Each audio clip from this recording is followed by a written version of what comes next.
Hello and welcome to the JK Exam Cracker. I am Archana Prashar with another practice set, the practice set number 5. So, here is our first question. On which date the प्रवासी भारतीय दिवस observed in India? ठीक है, हमें बताना है कि किस डेट पे जो है प्रवासी भारतीय दिवस सेलिब्रेट किया जाता है. So, the correct answer is option C, that is, sorry, the correct option is answer is option B, that is January 9. ठीक है, give me a second. Okay, so जनवरी 1 आप देख लेते हैं, ऑप्शंस हैं तो हम इनको भी देख लेते हैं. जनवरी 1 क्या है? जनवरी 1 आपका ग्लोबल फैमिली डे होता है. ग्लोबल फैमिली डे, ठीक है. जनवरी 9 आपका प्रवासी भारतीय दिवस इस दिन सेलिब्रेट किया जाता है. और ये क्यों किया जाता है? टू कोमेमोरेट द डे, कौन सा? जब गांधी जी जो थे साउथ अफ्रीका से इंडिया वापस आए थे इन द ईयर ऑफ 1915. ठीक है. जनवरी 14 कुछ खास रेलिवेंस इंपॉर्टेंट डे इस दिन नहीं होता है, इसीलिए जनवरी 14 को मकर संक्रांति होती है. यूजुअली 13 को लोहड़ी होती है, 14 को मकर संक्रांति होती है, the very famous Hindu festival. ठीक है. ओके, जनवरी 21 भी इंपॉर्टेंट डे है, इसको देख लेते हैं. It's a foundation day of किसका? त्रिपुरा, मिजोरम. ठीक है, त्रिपुरा मिजोरम का ये क्या होता है? फाउंडेशन डे होता है. क्या? जनवरी 21. Okay, moving on to the next question.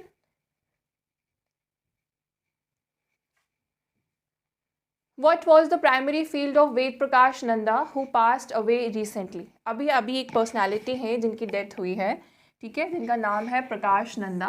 ठीक है, वेद प्रकाश नंदा जी करके हैं. ये हमें बताना है इनमें से कौन सी फील्ड में जो थे वो प्राइमरी उनकी ये फील्ड थी, मतलब इसमें वो बहुत ज़्यादा एक्सपर्ट थे. The correct option is C, that is international law. ठीक है. एक्चुअली क्या है, ये प्रोफेसर थे इंटरनेशनल लॉ यूनिवर्सिटी के जो डेनवर में है. ठीक है, he is a very renounced law professor, international law professor. ठीक है. ओके, और इनको बेसिकली ये एजुकेशनलिस्ट भी थे. ठीक है, और ये कहाँ पे इनका ज़्यादा जो इनके रिनाउंड जिसके लिए ये फेमस थे वो क्या था? इंटरनेशनल लॉ के ये प्रोफेसर रहे थे at the university in Denver. ठीक है. द पर्सनैलिटी नेम इज़ वेद प्रकाश नंदा. ठीक है. ओके, ही इज़ इंडियन, तो आपको ये जानना ज़रूरी था. Moving on to the next question.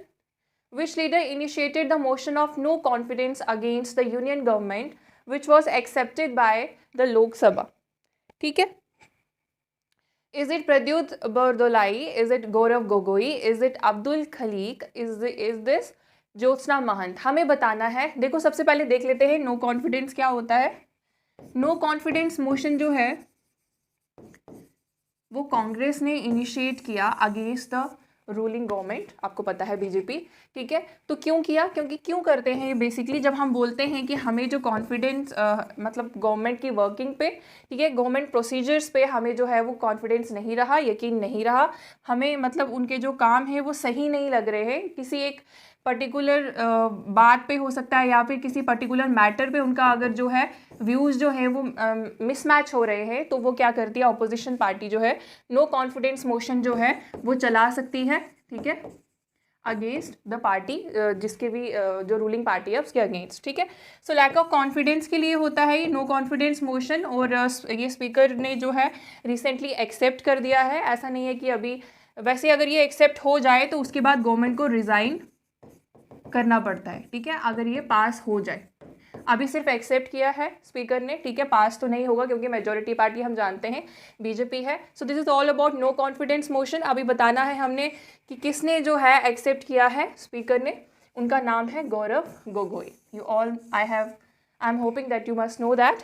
ठीक है, गौरव गोगोई जिन्होंने अभी क्या किया है, ये एक्सेप्ट किया है no confidence motion. I think ये क्लियर हुआ आपको. Moving on to the next question. Which institution has launch the 100 microsites project? ये एक प्रोजेक्ट है जिसका नाम है, ठीक है, 100 माइक्रोसाइट्स प्रोजेक्ट. हमें बताना है कौन से इंस्टीट्यूशन ने जो है इसको लॉन्च किया है. ठीक है, अब आप एक चीज़ बताओ, नाबार्ड के बारे में भी आप सब जानते हैं, नीति आयोग भी जानते हैं, ठीक है, नेशनल हेल्थ अथॉरिटी NHS के बारे में भी मैंने बताया था, नेशनल इंस्टीट्यूट ऑफ वायरोलॉजी, मतलब वायरोलॉजी का मतलब होता है स्टडी ऑफ वायरस, ठीक है। सो हमें बताना है कौन सी इंस्टीट्यूशन ने ये लॉन्च किया था। सो सीधा आंसर पे चलते हैं, the correct option is C, that is national health authority, जिसको हम NHA भी लिखते हैं, ठीक है। Moving on to the next question, in which state is located where Buxa tiger reserve is located. हमें बताना है कि इनमें से कौन सी स्टेट में बक्सा टाइगर रिजर्व है। Is it Odisha, is it West Bengal, is it Assam और is it Kerala. The correct option is B, that is West Bengal. सीधा इस पर ज़्यादा कुछ भी नहीं बताने को, ठीक है, हमें बस सीधा याद रखना है बक्सा टाइगर रिजर्व कहाँ है, it is in West Bengal, ठीक है। ओके, जल्दी से चलते हैं अगले क्वेश्चन पे। Which form of drama is related to goddess Nag. Nag आप सबको पता है, ठीक है, हमें बताना है इनमें से कौन सा जो ड्रामा है is related to goddess Nag, ठीक है। देखो, is it Pavara, is it Swango, is it Ojapali और इज इट तमाशा। तमाशा के बारे में हमने लास्ट वीडियो में भी देखा था, ये महाराष्ट्र का फोक डांस है, ठीक है। Okay, so the correct option is C, that is Ojapali. Ojapali जो है it is related to goddess Nag, ठीक है। तो इसमें क्या है, ये बेसिकली एक तरह का फोक डांस ही है। कहाँ का है ये हमें देखना जरूरी है। सो ये है असम का, ठीक है, goddess Nag. Okay, moving on to the next question.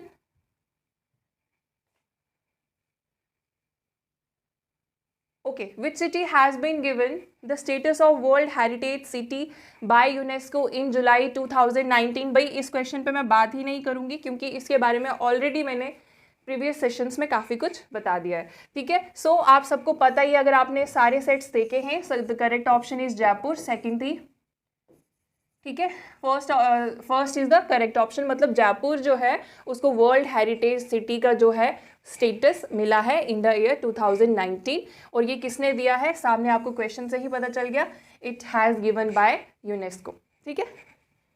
Okay, moving on to the next question. Orthodox Christians who follow the Julian calendar. देखो, दो तरह के कैलेंडर्स होते हैं, ठीक है, ये आपको थोड़ा सा आइडिया होना चाहिए एटलीस्ट, ठीक है। जूलियन कैलेंडर और ग्रिगोरियन कैलेंडर। यूजुअली जो है हम सब क्या है, जो है ग्रिगोरियन कैलेंडर को फॉलो करते हैं। ऑफिशियल कैलेंडर हमारा ग्रिगोरियन कैलेंडर है, ठीक है। लेकिन हमने बताना है कुछ ऑर्थोडॉक्स। देखो, हर एक सेक्ट में क्या होता है, चाहे वो मुस्लिम है, हिंदू है, क्रिश्चियन है, तो वो क्या होता है, रिलीजन कुछ डिफरेंट सेक्ट्स में क्या होता है, डिवाइड होता है। जैसे मुस्लिम्स में दो सेक्ट्स में है मेनली, ठीक है, सुन्नी और शिया, है ना। तो ऐसे ही क्या होते हैं, कुछ ऑर्थोडॉक्स सेक्ट होता है, कुछ लिबरल सेक्ट्स होते हैं। तो क्रिश्चियंस में भी सेम एक सेक्ट है ऑर्थोडॉक्स सेक्ट। ऑर्थोडॉक्स और लिबरल का मतलब ये होता है, ऑर्थोडॉक्स होते हैं जो पुरानी जो प्रथाएं चली आई हैं उनको बहुत ज़्यादा रिजिडली फॉलो करते हैं, ठीक है, any how in any case, ठीक है। लेकिन लिबरल होते हैं जो टाइम के साथ जिनकी जो है वो चीज़ें चेंज होती हैं, वो टाइम के साथ जो है बिल्कुल कंपैटिबल हो जाते हैं, ठीक है। So this is all about orthodox and liberal. So here is the question कि ऑर्थोडॉक्स क्रिश्चियंस जो जूलियन कैलेंडर को फॉलो करते हैं वो क्रिसमस किस मंथ में बनाते हैं। So the correct answer is yes C, that is January. और 2024 में अभी देखो आपका जो है क्रिसमस मनाया गया ऑर्थोडॉक्स सेक्ट द्वारा, वो कब बनाया गया, 7th ऑफ जनवरी, 7 जन को अभी क्रिसमस मनाया गया बाय द ऑर्थोडॉक्स क्रिश्चियंस, ठीक है। Okay, moving on to the next question. Arrange chronologically the following viceroys of India according of the year of their appointment. देखो, आपको कुछ क्वेश्चंस यहाँ पे कुछ 4-5 क्वेश्चंस ऐसे ज़रूर होंगे जो आपको रिपीट दिखेंगे। अगर आप सेट्स देखते आए हैं तो आपको क्वेश्चन रिपीट दिखेंगे।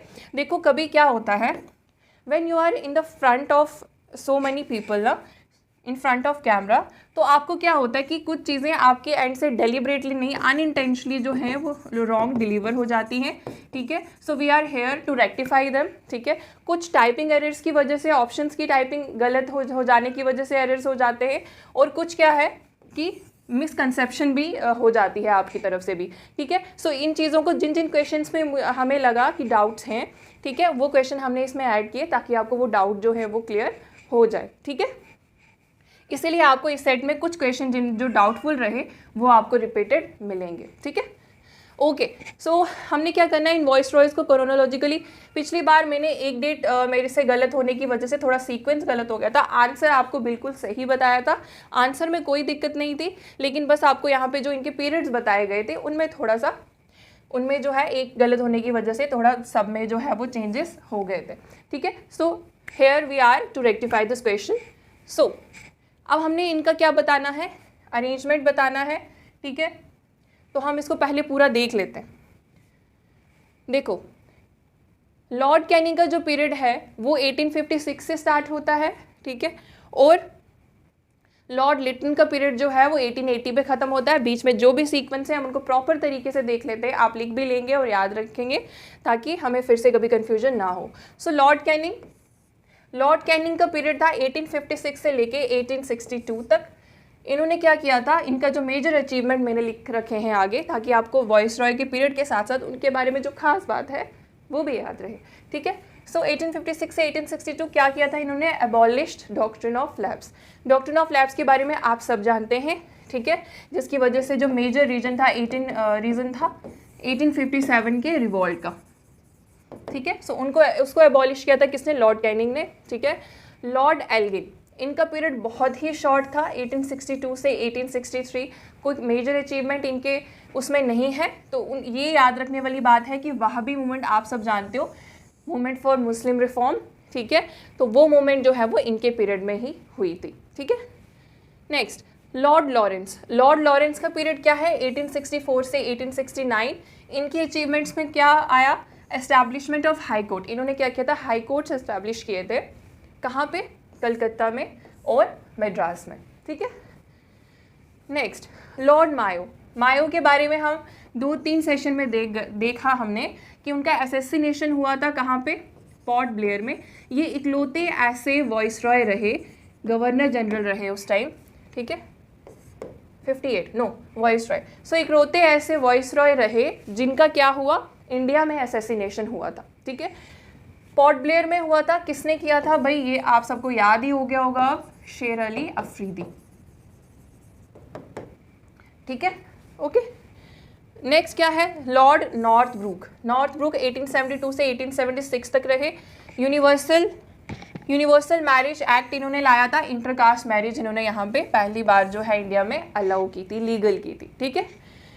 Last, Lord Lytton, the period is 1876 to 1880, और इनका मेजर अचीवमेंट में क्या है, वर्नाक्युलर प्रेस एक्ट 1878। इसके बारे में काफ़ी अच्छे से मैंने आपको लास्ट सेट में बताया था, ठीक है। Moving on to the next question, इसका आंसर देख लेते हैं। इसका आंसर सीक्वेंस के हिसाब से क्या होगा, 1 3 2 4। So the correct option is B, that is 1 3 2 4, ठीक है। Details we have study already. Moving on to the next question. Which is India's largest artificial lake? हमें बताना है इंडिया की सबसे बड़ी आर्टिफिशियल लेक जो है वो कहाँ पे है, बाद में देखेंगे, पहले बताओ कौन सी है। इज इट कर्नाटका लेक, ठीक है, is it Sardar Sarovar lake, is it Govind Ballabh Pant Sagar, is it Rajsamand lake, ठीक है, हमें ये बताना है, ठीक है। सो देखो, कर्नाटका लेक तो कोई लेक है ही नहीं, क्वेश्चन भी रिपीट है, बच्चों को इसमें डाउट था तो ये क्वेश्चन हम फिर से लेके आए।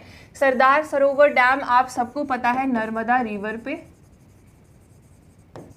ठीक है, नर्मदा रिवर एंड गुजरात, ठीक है, कोई डाउट ही नहीं है इसमें। गोविंद बल्लभ पंत सागर जो है वो कहाँ पे है, ये सबसे पहले तो ये देखते, correct option is C, that is Govind Ballabh Pant Sagar is the largest, India's largest artificial lake, ठीक है। तो राजसमंद लेक कहाँ है, ठीक है, रिजर्वियर है ये,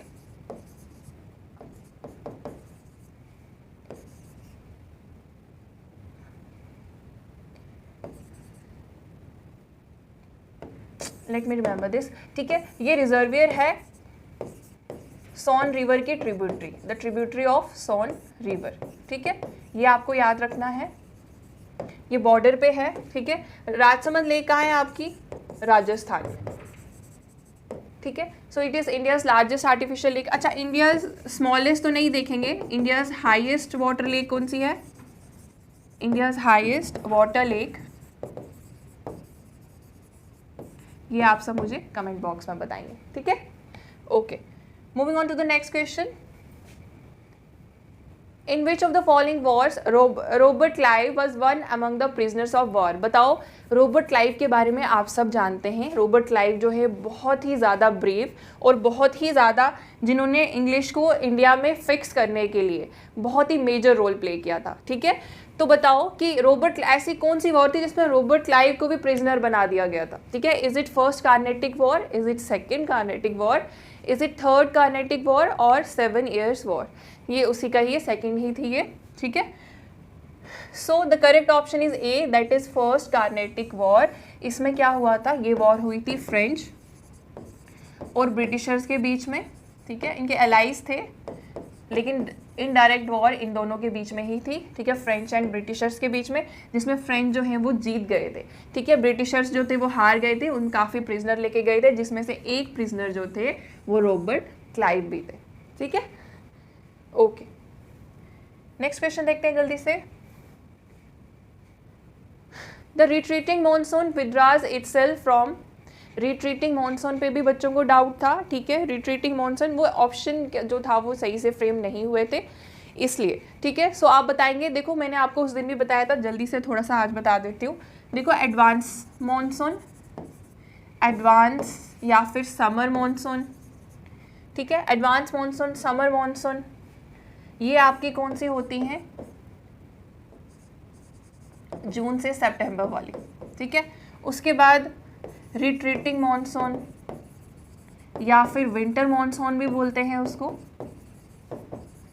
ये आपकी अक्टूबर नवंबर वाली होती है, ठीक है। ये थोड़ा सा ऐसे ब्रॉड रफ आइडिया हो गया, ठीक है। ओके, अब देखो ये डायग्राम है, अगर आपको दिख रही हो, ठीक है, तो इस डायग्राम में अगर आप देखेंगे तो आपको ये दिख रही है सबसे पहले डायरेक्शन, ये किसकी है?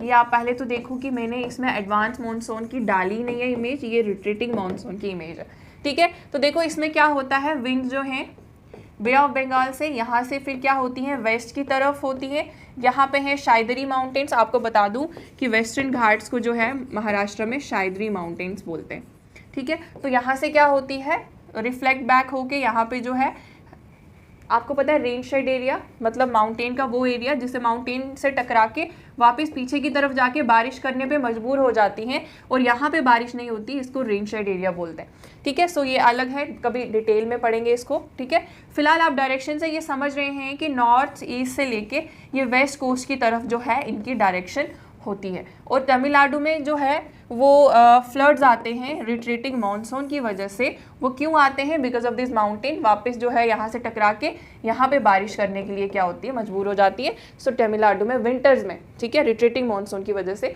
फ्लड्स आते हैं, ठीक है। So the correct option will be north east India to the west coast, north east India to the west coast. यहाँ से आपको क्लियरली जो है वो समझ में आ गया, ठीक है। Moving on to the next question. Who among the following is known as the father of land settlement in North India? देखो, लैंड सेटलमेंट एक अलग बात है, ज़मींदारी सिस्टम उसमें आ जाता है, ठीक है, रौतवारी सिस्टम आ जाता है, ठीक है। हमने बताना है कि किसको कहा जाता है इनमें से father of land settlement in India, ठीक है। So the correct option is D, that is RM bird. RM bird जो हैं वो उनको बोला जाता है लैंड सेटलमेंट इन इंडिया, क्योंकि ज़मींदारी सिस्टम में आप सब जानते हैं, और उसके बाद आया था रोतवारी सिस्टम। ज़मींदार सबको पता है, रोत मतलब होता है फार्मर्स, वर्ड नहीं आ रहा था, ठीक है। रोत मतलब फार्मर्स के लिए, रोत उसके लिए वर्ड था ये, ठीक है। जमींदारी सिस्टम, रोतवारी सिस्टम, उसमें मेजर रोल प्ले किया था RM बर्ड ने। और हम देख लेते हैं ये किसके टाइम आया, ये आप सबको अच्छे से पता है। लैंड सेटलमेंट सिस्टम जो है वो लॉर्ड कॉर्नवालिस के टाइम हुआ था, ठीक है। Okay, moving on to the next question.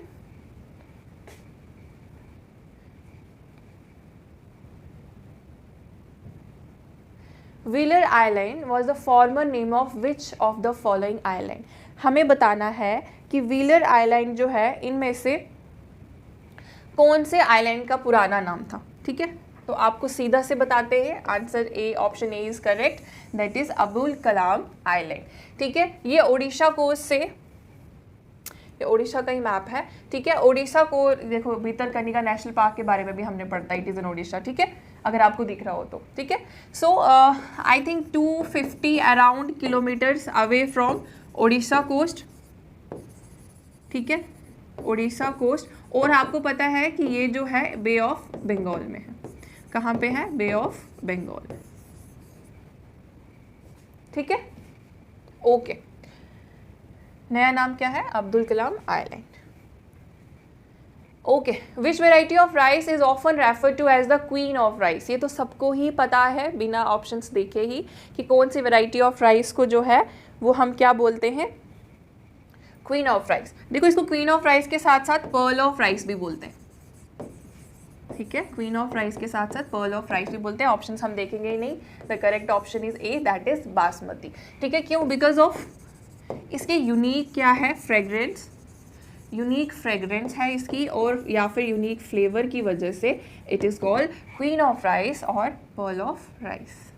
Next question देखते हैं। Consider the following prehistoric sites with states where they are located. ठीक है, हमें बताना है ये प्री हिस्टोरिक साइट्स हैं, हमें बताना है ये मैच सही है या नहीं, ये इन स्टेट्स में हैं या फिर नहीं। ठीक है, हाँ, दिद्वाना इज इन राजस्थान, यस, बिल्कुल सही। ठीक है, दिद्वाना जो है वो राजस्थान में है। संगानकुलू ये कर्नाटका में है, बिल्कुल सही। और उत्तर बैनी जो है जम्मू कश्मीर में है, बिल्कुल सही। तो 1, 2 and 3 D is the correct option. तो उत्तर बैनी जम्मू कश्मीर में है।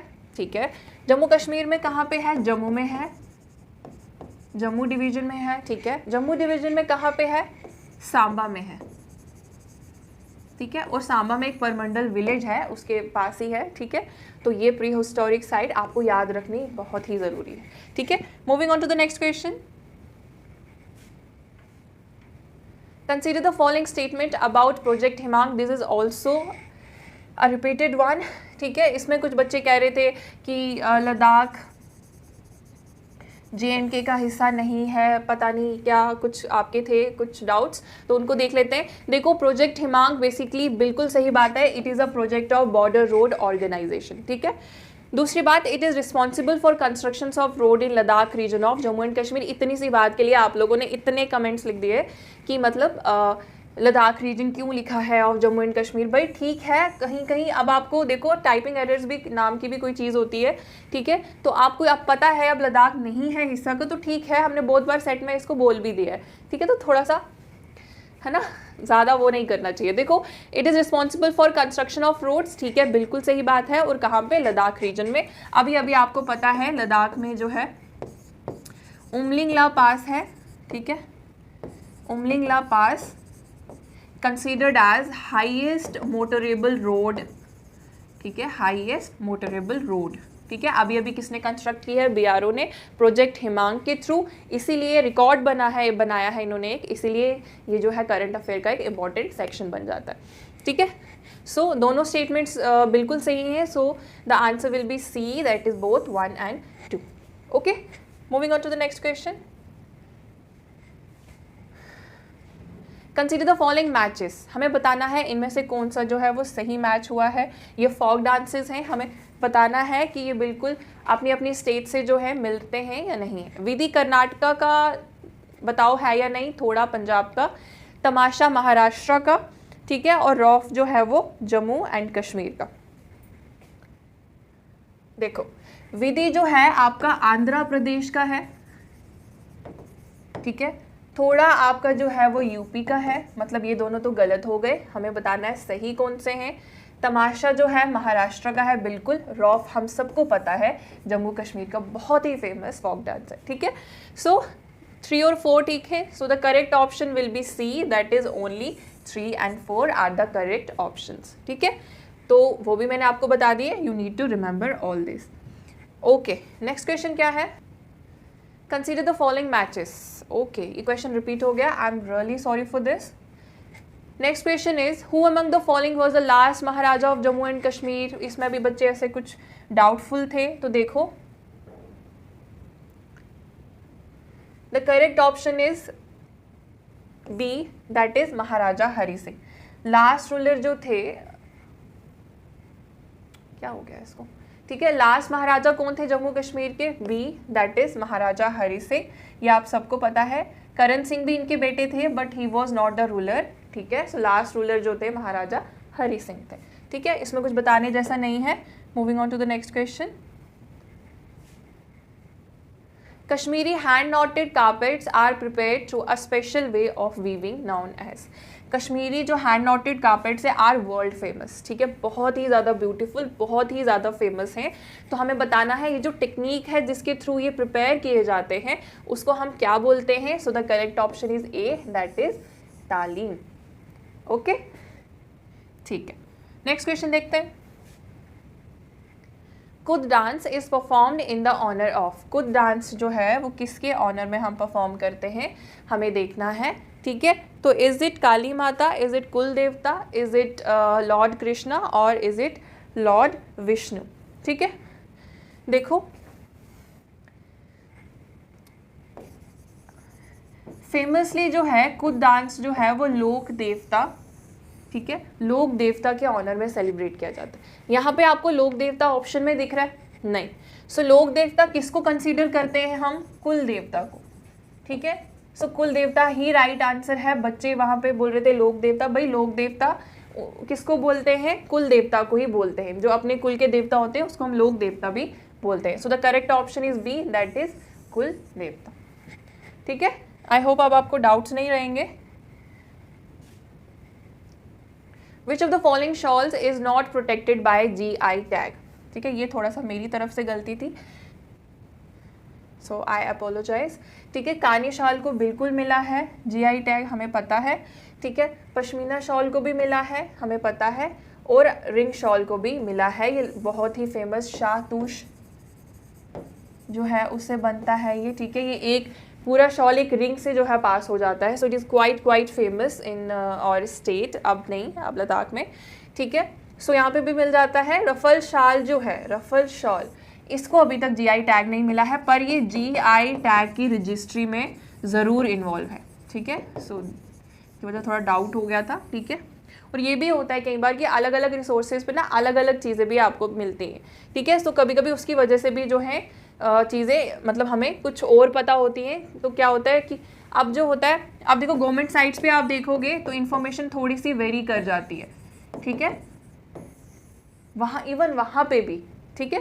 तो जो बुक्स लिखी गई हैं, ठीक है, अब जब हम हिस्ट्री का रेफरेंस लेते हैं JNK की तो हम तलहाना का जो है रेफरेंस लेते हैं, ठीक है। लेकिन उसके अलावा भी बहुत ही जो है सोर्सेज हैं, तो अलग अलग सोर्सेज पे वेरी करती हैं चीज़ें, ठीक है। Okay, so Rafal shawl is the answer, जिसको अभी तक GI टैग नहीं मिला है, GI टैग रजिस्ट्री में है, मे बी सून इसको भी मिल जाएगा, ठीक है। Who is known as the father of Dogri, ठीक है, हमें बताना है who is known as the father of Dogri. Is it Dinu Bhai Pant, is it Ramnath Shastri, ठीक है, इज इट दीन बंधु शर्मा और इज इट पद्मा सचदेवा। आप सबको ही पता है, कोई डाउट ही नहीं है, रामनाथ शास्त्री जो है उनको बोला जाता है फादर ऑफ डोगरी, ठीक है। इनको 2 अवार्ड्स मिले थे, बड़े ज़्यादा इंपॉर्टेंट है ये बात, आपको याद रखना, ठीक है। अब GKSS में भी ज़्यादा सिंपल क्वेश्चन नहीं बनाती है, ठीक है, मूड है उसका, कभी बना भी देती है पर कभी डेप्थ में भी जाती है, ठीक है। साहित्य अकादमी अवार्ड और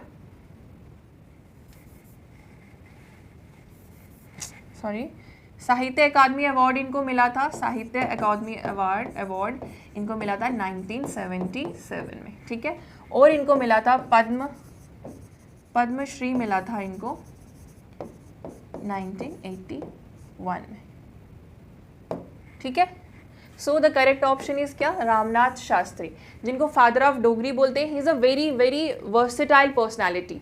ये लेक्सिकोग्राफर भी थे, एडिटर भी थे, ठीक है, ये पोएट भी थे, ये ऑथर भी थे, ठीक है। तो इसको करेक्ट कर लो, आई थिंक ये है 1990, ओके। अब डाउट नहीं होना चाहिए, ठीक है। It is quite clear, Sahitya Akademi award in 1977 and Padmashri in 1990, okay. चलो नेक्स्ट क्वेश्चन देखते हैं। The highest railway station in India is located in the state of, देखो जब ये ऐसे ऑप्शन होगा तो सबसे पहले हमें तो लगेगा कि सिक्किम ही होगा भाई, लेकिन सिक्किम नहीं है, ठीक है। सो आपका जो है हाईएस्ट जो है रेलवे स्टेशन इंडिया का वो कहाँ पे है, वेस्ट बंगाल में है। वेस्ट बंगाल में कहाँ पे है, दार्जिलिंग में है, ठीक है। अच्छा कौन सा है, इसका नाम है गुम रेलवे स्टेशन, ठीक है, okay. Moving on to the next question. The Losar festival has started in which region of Jammu and Kashmir, ठीक है। लोजर फेस्टिवल, लोजर फेस्टिवल क्या होता है, Losar festival basically Tibetan new year बोलते हैं इसको,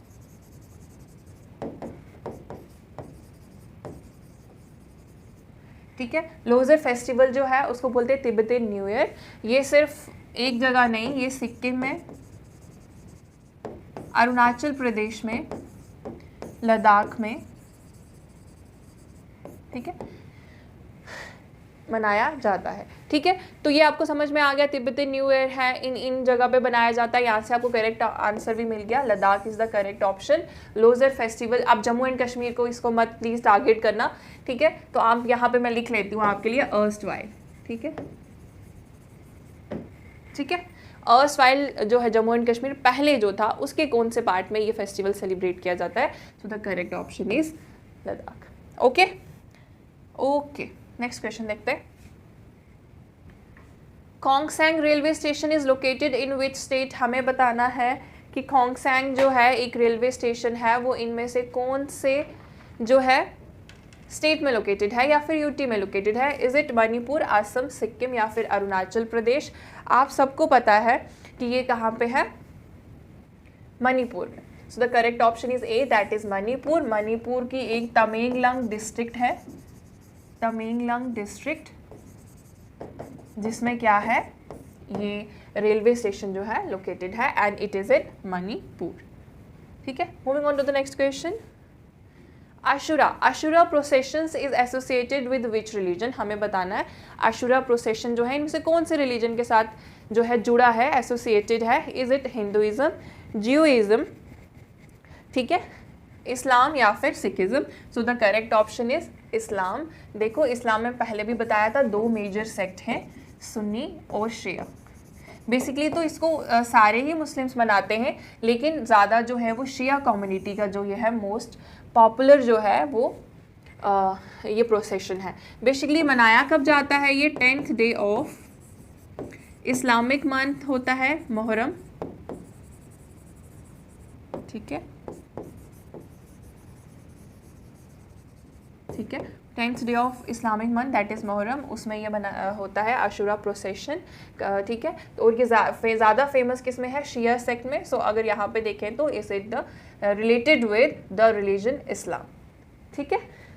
इस दिन लोग काफ़ी फास्टिंग करते हैं, है ना, मुस्लिम्स फास्टिंग करते हैं और ऐसी मान्यता है कि इस दिन फास्टिंग करने से, प्रे करने से पिछले ईयर्स के जो सिंस हैं वो सारे माफ़ हो जाते हैं, ठीक है। Moving on to the next question.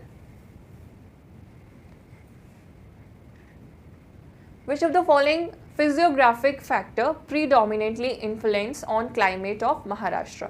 इनमें से कौन सा ऐसा फैक्टर है जो प्राइमरीली, प्रीडोमिनेटली जो है इन्फ्लुएंस करता है महाराष्ट्र के क्लाइमेट को? Is it Deccan plateau in Maharashtra, is it